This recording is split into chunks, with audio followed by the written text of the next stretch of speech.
오늘 우리에게 주시는 하나님의 말씀은 사사기 6장 11절에서 18절의 말씀입니다. 하나님의 말씀을 봉독합니다. 여호와의 사자가 아비에셀 사람 요아스에게 속한 오브라에 이르러 상수리 나무 아래에 앉으니라. 마침 요아스의 아들 기드온이 미디안 사람에게 알리지 아니하려 하여 밀을 포도주 틀에서 타작하더니 여호와의 사자가 기드온에게 나타나 이르되 큰 용사여 여호와께서 너와 함께 계시도다 하매 기드온이 그에게 대답하되 오 나의 주여 여호와께서 우리와 함께 계시면 어찌하여 이 모든 일이 우리에게 일어났나이까. 또 우리 조상들이 일찍이 우리에게 이르기를 여호와께서 우리를 애굽에서 올라오게 하신 것이 아니냐 한 그 모든 이적이 어디 있나이까. 이제 여호와께서 우리를 버리사 미디안의 손에 우리를 넘겨주셨나이다 하니 여호와께서 그를 향하여 이르시되 너는 가서 이 너의 힘으로 이스라엘을 미디안의 손에서 구원하라. 내가 너를 보낸 것이 아니냐 하시니라. 그러나 기드온이 그에게 대답하되 오 주여 내가 무엇으로 이스라엘을 구원하리이까. 보소서 나의 집은 므낫세 중에 극히 약하고 나는 내 아버지 집에서 가장 작은 자니이다 하니 여호와께서 그에게 이르시되 내가 반드시 너와 함께 하리니 내가 미디안 사람 치기를 한 사람을 치듯 하리라 하시니라. 기드온이 그에게 대답하되 만일 내가 주께 은혜를 얻었사오면 나와 말씀하신 이가 주 되시는 표징을 내게 보이소서. 내가 예물을 가지고 다시 주께로 와서 그것을 주 앞에 드리기까지 이곳을 떠나지 마시기를 원하나이다 하니 그가 이르되 내가 너 돌아올 때까지 머무르리라 하니라. 아멘.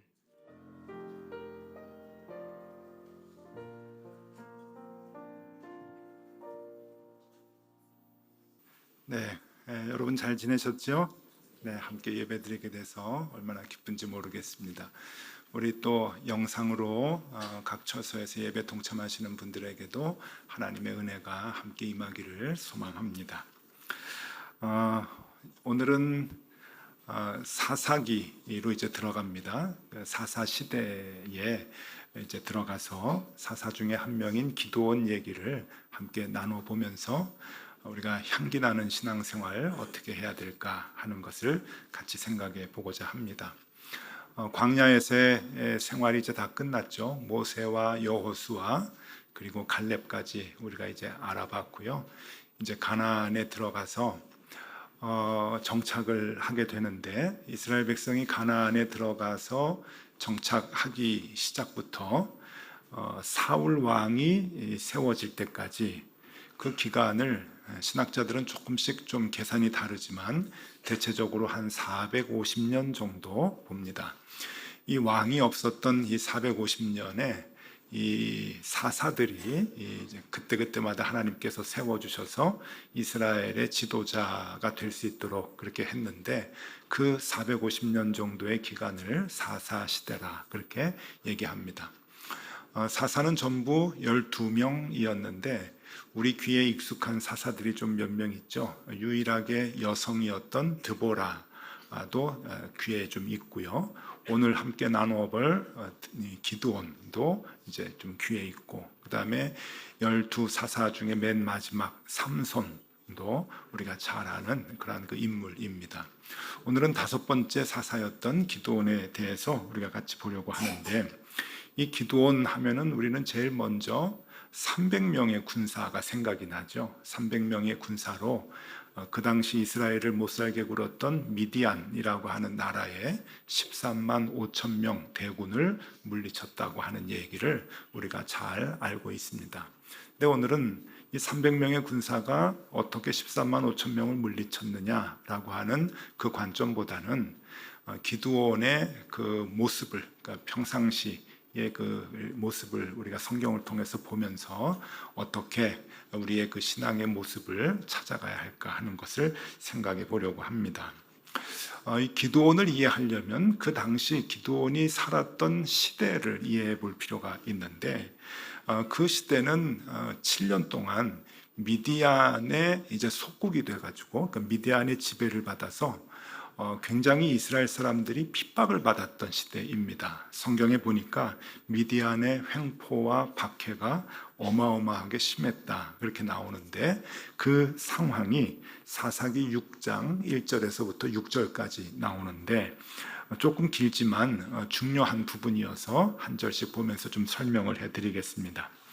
이스라엘 자손이 또 여호와의 목전에 악을 행하였으므로 여호와께서 7년 동안 그들을 미디안의 손에 넘겨주시니 미디안의 손이 이스라엘을 이긴지라. 이스라엘 자손이 미디안으로 말미암아 산에서 웅덩이와 굴과 산성을 자기들을 위하여 만들었으며, 여기 2절에 보면은 산에 올라가서 굴을 파고 살았다고 하는 얘기입니다.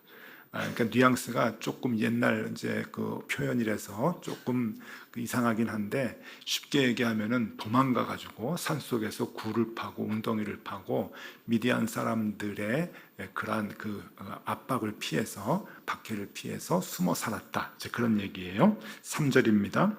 이스라엘이 파종한 때면 미디안과 아말렉과 동방 사람들이 치러 올라와서 진을 치고 가사에 이르도록 토지 소산을 멸하여 이스라엘 가운데에 먹을 것을 남겨두지 아니하며 양이나 소나 나귀도 남기지 아니하니. 이건 또 무슨 말인가 하면, 이스라엘 사람들이 농사 지면은 농사 이제 추수할 때 다 가져갔다는 얘기죠. 아말렉 그 미디안 사람들이. 그리고 또 이제 가축을 키우면은 다 가져가 가지고 이스라엘 사람들은 먹을 것이 없게 됐다라고 하는 그러한 그 이야기입니다. 5절입니다. 이는 그들이 그들의 짐승과 장막을 가지고 올라와 메뚜기 떼같이 많이 들어오니 그 사람과 낙타가 무수함이라. 그들이 그 땅에 들어와 멸하려 하니 이스라엘이 미디안으로 말미암아 궁핍함이 심한지라. 궁핍함이 심했다. 이게 이제 모든 걸 다 표현해 주는 단어죠. 아주 궁핍하게 살았다. 이에 이스라엘 자손이 여호와께 부르짖었더라. 7년 동안 먹을 거 다 뺏기고 그리고 맞지 않으려고, 죽임당하지 않으려고 산에 들어가서 굴 파가지고 숨어 사는 이스라엘의 그 안타까운 그 모습 속에서 이스라엘 사람들이 드디어 이제 다시 하나님을 찾고 하나님께 부르짖었던 그러한 시대에 하나님께서 지도자를 세우는데 기드온이라고 하는 인물을 이제 보시고 그를 이제 지도자로 이제 삼으시는 그런 그 말입니다. 우리가 기드온 생각할 때 늘 기드온 다음에 무슨 그 명사를 붙이냐면은 기드온 용사, 이제 그럽니다. 그도 그럴 것이 기드온을 만나러 온 천사가 기드온에게 용사요, 그렇게 이제 그 표현을 붙이거든요. 그래서 기드온의 용사, 기드온 용사라고 그렇게 우리는 많이 생각을 하지만 사실은 기드온은 용사가 아닙니다. 사사기 6장, 7장, 8장에 나오는 기드온의 모습을 보면 조금 소심인 기질이 조금 있어요. 그냥 평범하게 사는. 그래서 저는 오늘 그 설교 제목을 이렇게 붙이려고 했죠. 찌질한 소시민의 향기, 뭐 이렇게 이제 붙이려고 했는데 나중에 천국 가면 기드온 할아버지한테 좀 혼날 것 같아서 그냥 우리 너무 요란하게 믿지 말자, 이제 그렇게 제목을 붙였는데, 사실 좀 찌질합니다. 소시민 같은 기질이 좀 있는데, 이유인즉슨 그의 출신이 찌질해요. 그러니까 이스라엘의 지파 중에서 제일 작은 지파, 또 못된 지파, 그리고 그 지파 중에서도 제일 작은 집안, 또 그 집안에서도 제일 좀 막내 기질이 있는 이제 그런 그 작은 자로 이제 태어나서 살아가는데, 출신만 그런 것이 아니고 그의 삶의 모습도 소시민적인 모습이 있습니다. 사사기 6장 11절, 오늘 본문 첫 부분에는 이렇게 설명을 해요. 여호와의 사자가 아비에셀 사람 요아스에게 속한 오브라에 이르러 상수리 나무 아래에 앉으니라. 마침 요아스의 아들 기드온이 미디안 사람에게 알리지 아니하려 하여 밀을 포도주 틀에서 타작하더니. 이게 이제 무슨 말인가 하면, 밀을 포도주 틀에서 타작을 하는데 미디안 사람 몰래 하는 거예요.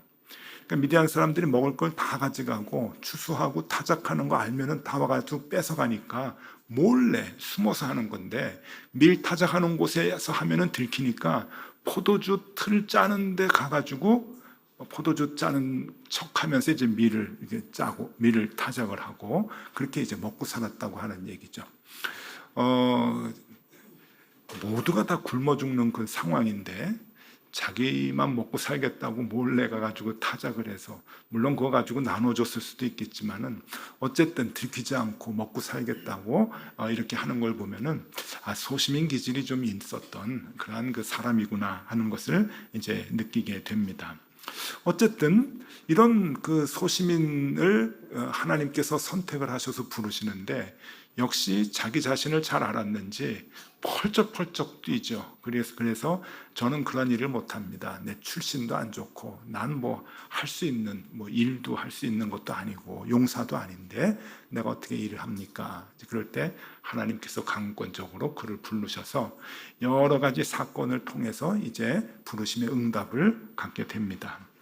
자, 이 기도원을 통해서 우리가 무엇을 우리가 배울 수 있을까? 또 기도원 사건을 통해서 하나님의 마음은 어떠신가 하는 것을 우리가 좀 알아보려고 하는데 두 가지로 나눠서 좀 알아보려고 합니다. 하나는 우리 개인적인 부분, 우리가 신앙생활을 하는데 개인적으로 어떠한 모습을 좀 닮아가야 하는가 하는 거하고, 또 우리가 교회 공동체를 이루어서 교회를 세워나가는데 우리 교회는 어떤 자세를 가지고 하나님의 일을 해야 되는가 하는 관점으로 두 가지를 좀 생각해 보려고 해요.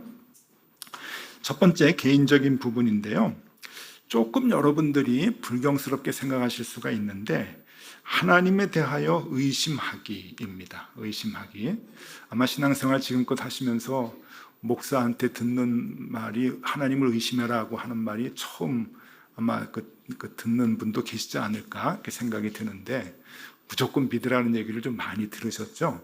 그런데 기도원은 보면은요, 하나님의 사자를 만났고 또 하나님의 음성을 듣는데도 자꾸 의심을 합니다. 근데 이 의심이 조금 불경스러울 수가 있는데 조금 부드럽게 표현을 하면은 하나님에 대하여 질문을 하면 좋겠다 하는 생각을 하는 거예요. 우리가 신앙생활을 할 때 하나님에 대한 의문도 좀 품고 하나님께 대해서 질문도 하고 때로는 원망도 하고 탄식도 하고 그런 자세가 필요합니다.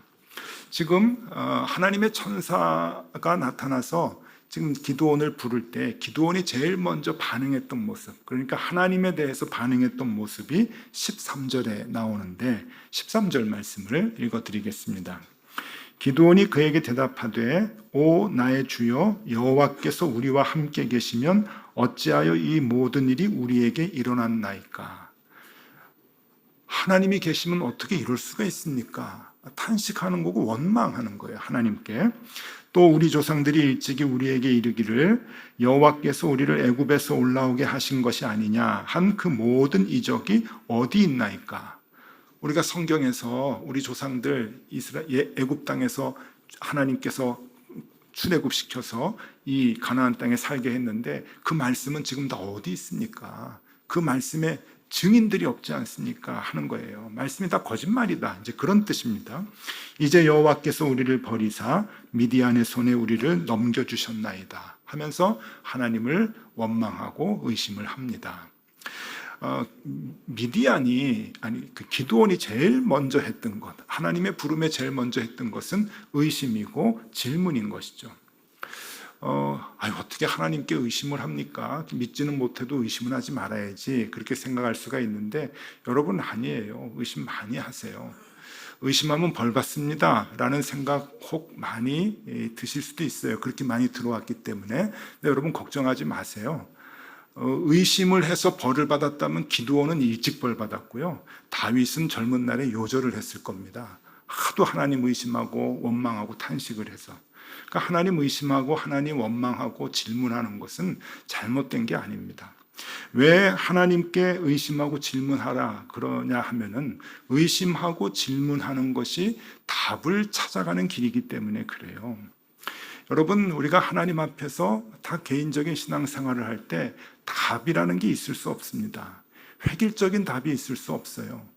그러니까 얼마나 기도해야 하나님이 응답하십니까? 라고 여러분들이 저에게 물어보면 목사가 거기에 대해서 답을 얘기해 줄 수가 없어요.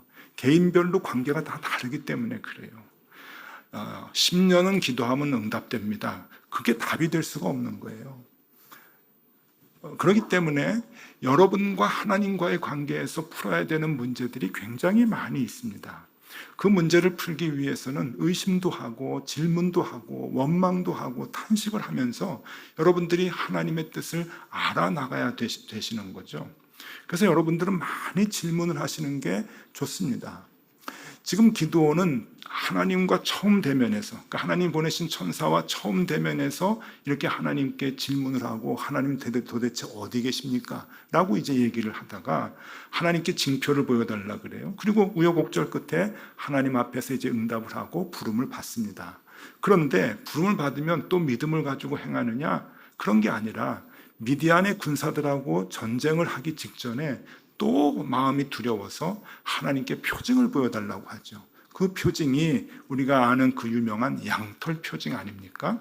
하나님, 이 양털만 적게 해주세요. 이슬이 오는데 양털 위에만 이슬이 오고 땅에는 마른 땅이 되게 해주세요. 하나님이 기가 막히셨죠? 그럼 그렇게 해주겠다. 하나님이 해주셨어요. 다음 날 뭐라고 하냐면, 하나님 한 번만 더 해주세요. 이번엔 반대로 좀 해주세요. 저 같으면은 그냥 담칼에 그냥 목을 뱄을 텐데 하나님은 많이 이제 참으시더라고요. 문희곤 목사님 표현으로는 손가락 2개 가지고 뭐 이렇게 하신다고 문희곤 목사님이 지난주 설교에 그러셨는데, 아마 하나님 그러셨을 것 같아요.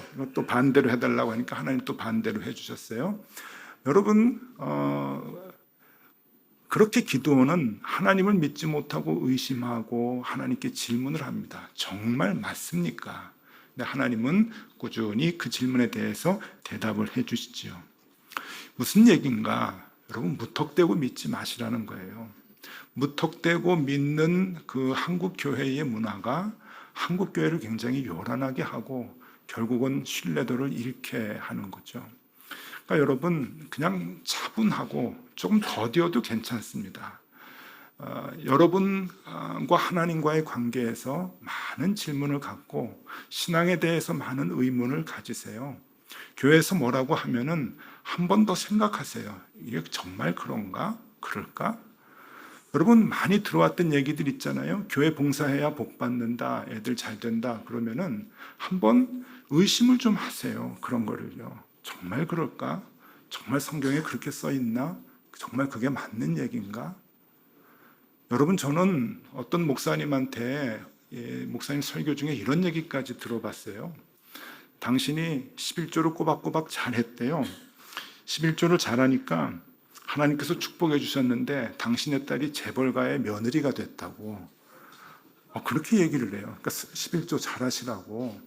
여러분, 그런 얘기를 들으면 정말 그럴까? 의문을 가져야 돼요. 무턱대고 따라가면 안 돼요.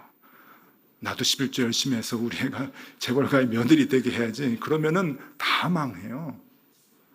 신앙이 엉망이 되는 거죠. 여러분, 그런 얘기를 얼마나 많이 듣는지 모릅니다. 저는 이런 얘기도 들었어요. 목사님을 도와주면 생명책에 이름이 기록된다고. 그러면 여러분, 뭐 말은 할 수 있어요. 뭐 정신 나간 목사님들이 그런 얘기 할 수 있겠죠. 그러면 교인들은 의문을 가져야 돼요. 정말 그런 건가? 정말 그럴까? 정말 성경에 그런 말씀이 써 있나? 라고 하는 얘기를 들어야 돼. 하셔야 됩니다. 어떤 교인이 그러셔요. 당신은 우리 예배가 끝나고 차를 타고 이제 갈 때 차 안에서 목사님 설교에 대해서 가족들하고 얘기를 한다 그래요. 저는 그 참 좋은 일이라고 생각합니다. 목사님 설교가 이랬는데 넌 어땠어? 그게 정말 맞을까? 틀릴까? 여러분, 한번 의문을 가져보세요. 오대식 목사님 나이 먹더니 좀 이상해진 거 아니야? 그런 생각도 하셔야 돼요. 옛날엔 좀 샤프했는데 요새는 그런 거 안 보여? 그러면서 의문을 좀 갖고 목사님 설교하는 걸 곧이곧대로 듣는 게 아니고 자꾸 하나님께 질문을 하고 여기에 대해서 또 생각하고 하는 것은 신앙의 바른 자세입니다. 답을 찾아가는 거예요. 그러기 위해서 좋은 팁을 하나 좀 알려드리면, 신앙서적을 참고로 많이 읽으시면 좋습니다.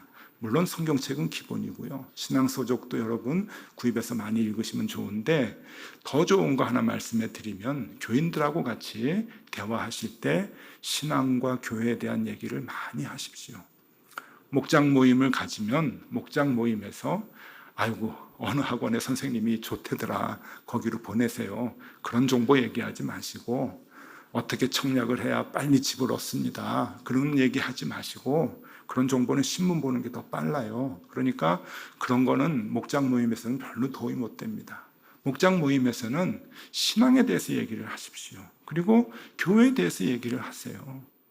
그리고 목회자에 대한 얘기도 좋습니다. 뒷담화 아닙니다. 이게 정말 괜찮은 건가? 이래도 좋은 건가? 자꾸 그런 의문과 질문을 가져야 우리의 신앙이 바르게 되는 거거든요. 그런 의문을 여러분들이 가지시면 좋겠습니다.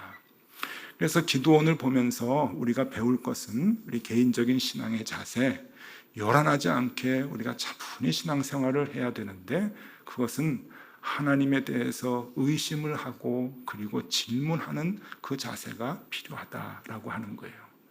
여러분 이게 절대 불경스러운 거 아니고 나쁜 게 아닙니다. 그러니까 여러분 늘 하나님 앞에서 우리가 답을 얻기 위해서 의문도 갖고 질문도 하고 때로는 탄식도 하고 울부짖으면서 그렇게 우리가 신앙생활을 잘 감당하면 좋겠다고 생각이 듭니다. 자, 이게 이제 기도원을 보면서 우리가 얻을 수 있는 그 자세 하나고요. 그 다음에 이제 교회는 그럼 어떻게 하면 좋을까? 기도원을 보면서 두 번째인데요. 하나님의 일을 숫자로 하지 않기입니다. 이건 굉장히 중요한 메시지예요. 기도원에게서 우리가 가장 인상적으로 이렇게 그 생각을 하는 것은 300명이라고 하는 군대의 숫자입니다. 그런데 그 300명을 하나님께서는 어떤 메시지로 우리에게 보여주시는가? 그것은 하나님의 일은 하나님이 하신다라고 하는 거거든요. 미디안의 군사가 몇 명이 이스라엘을 이제 둘러싸고 진을 쳤는가 하면은 13만 5천 명입니다. 이제 너 싸워라. 그러니까 이제 기드온이 이제 군사를 모아야 되잖아요. 12지파들 연락을 해서 군대를 모았더니 3만 2천 명이 모였습니다. 여러분 3만 2천 명을 가지고 13만 5천 명을 대항하는 것은 쉽지가 않아요. 이제 그럼에도 불구하고 좋은 지략과 그리고 작전이 있으면 이길 수도 있습니다. 삼국지에서 그런 거 많이 보여주죠. 제갈량이 이제 적은 군사를 가지고 작전을 좀 잘 짜면 좋은 지략을 갖고 전쟁을 하면 이기는 예가 왕왕 있는데 그런데 하나님께서 그걸 막으셔요. 3만 2천 명이 너무 많다. 그래가지고 1차로 돌려보내니까 2만 2천 명이 돌아갑니다. 무서워가지고 돌아가요. 그래서 10,000명이 남았습니다. 13만 5천 명하고 10,000명하고 요거는 조금 문제가 좀 다릅니다. 이길 가능성이 거의 없죠.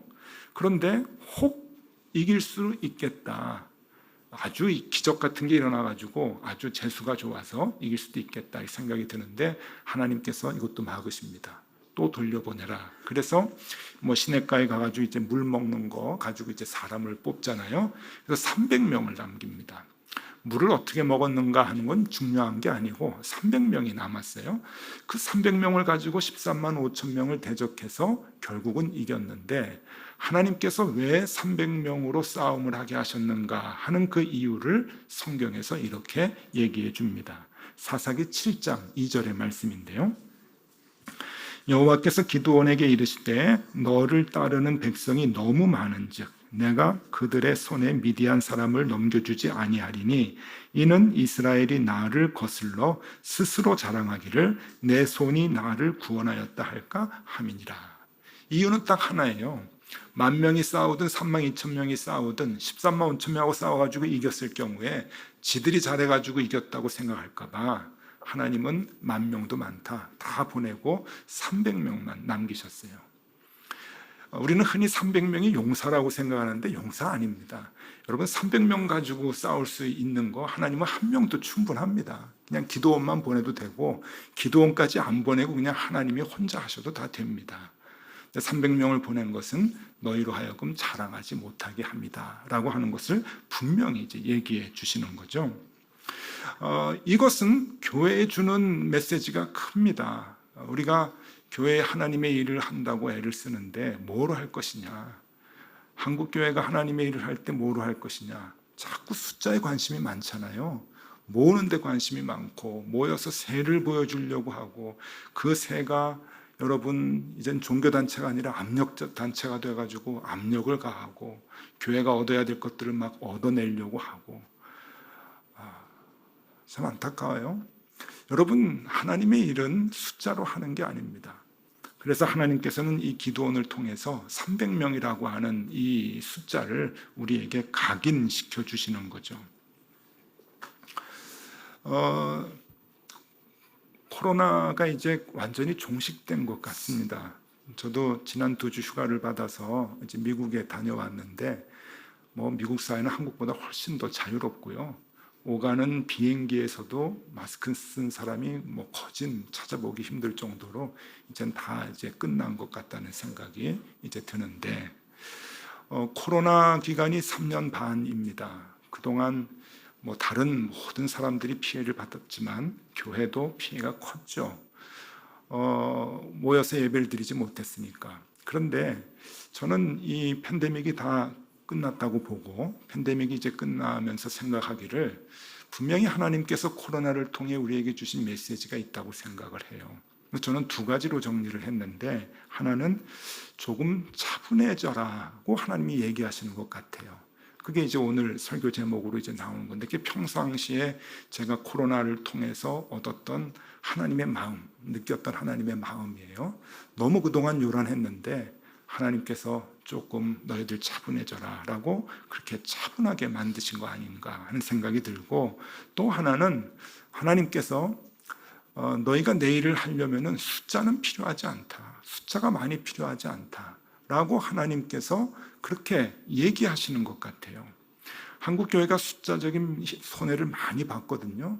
그런데 하나님은 이거 괜찮다, 하나님께서 원하시는 사람만 있으면 괜찮아 라고 하는 그러한 말씀을 하시는 것 같아요. 그래서 조금은 차분하게, 그리고 정말 이제 하나님의 일꾼들이 하나님의 일을 감당해야 되겠구나, 또 그것을 위해서 하나님께서 이 코로나를 통해서 우리에게 메시지를 주는구나 이렇게 생각을 했는데, 그러면서 이것이 하나님께서 주신 한국교회의 마지막 기회가 아닐까 하는 생각을 합니다. 그런데 이제 코로나가 다 끝나면서 한국 교회들의 모습을 보니까 여러분, 옛날보다 더 요란해진 것 같아요. 교인들이 좀 빠져나가고 손해를 봐서 그런지 그거 회복하려고 더 요란하고, 또 더 큰 압력단체가 돼가지고 더 많이 모여서 세를 과시하고 그런 데 관심이 많은 거 보면은 좀 아직도 좀 안타까운 마음이 없지 않아 있습니다. 전도라고 하는 게 요란하게 해서 전도가 되는 게 아니잖아요. 전도를 받는 피전도자가 전도하는 사람을 인정할 때 전도가 되는 거잖아요. 저 사람이 그리스도의 제자다라고 인정하는 게 그게 참된 전도지, 우리가 그리스도인이라고 아무리 드러내도 저들이 인정해 주지 않으면, 지금의 한국교회 같이 일반인들이 인정해 주지 않으면 그게 무슨 전도가 되겠습니까? 저는 요즘에 들은 얘기 중에 기분 되게 좋은 게, 우리 교회 부목사님 한 분이 머리를 깎으려고 이제 이 덕소에 있는 미장원에 갔는데, 그 미장원 원장님이 우리 교회 교인이 아닌데 다른 손님이 오셔가지고 여기 교회가 어디가 좋은 데가 있어요? 그랬더니 높은 뜻 덕소교회라고 좋은 데가 있다고 그분한테 소개를 했대요. 우리 교회 교인도 아닌데, 자기가 목사인 것도 모르는데, 부목사인 것도 모르는데. 그래서 그걸 듣고 되게 기분이 좋았는데 그걸 전해줬는데요, 저도 이 정도면 성공했다 하는 생각이 들어요. 여러분, 한 마을에 모든 정보는 미장원에 다 있습니다. 그래서 거기서 좋다 그러면 좋은 거예요. 그러니까 머리하러 오시는 분들이 여기 어느 교회가 좋아요? 이사 왔는데 알려주세요. 원장님이 높은 뜻 덕소교회라고 저기 있어요, 덕소고등학교 옆에. 그러면 이건 최고의 전도가 되는 거죠. 그렇게 되고 있어요. 우리가 요란한 거 아니잖아요. 우리가 차분하게 그냥 우리의 할도리를 생활 속에서 해나가면은 그들이 우리의 모습을 보고 인정해 주는 것, 그게 참된 전도겠죠. 그래서 사도행전 11장 26절에 보면은 이렇게 나옵니다. 만남에 안디옥에 데리고 와서 둘이 교회에 1년간 모여 있어 큰 무리를 가르쳤고, 제자들이 안디옥에서 비로소 그리스도인이라 일컬음을 받게 되었더라. 그리스도인이라고 하는 것을 듣게 됐다고 하는 거잖아요. 이게 이제 전도인 거예요. 그러기 위해서 1년간 이제 시간이 필요했던 거죠.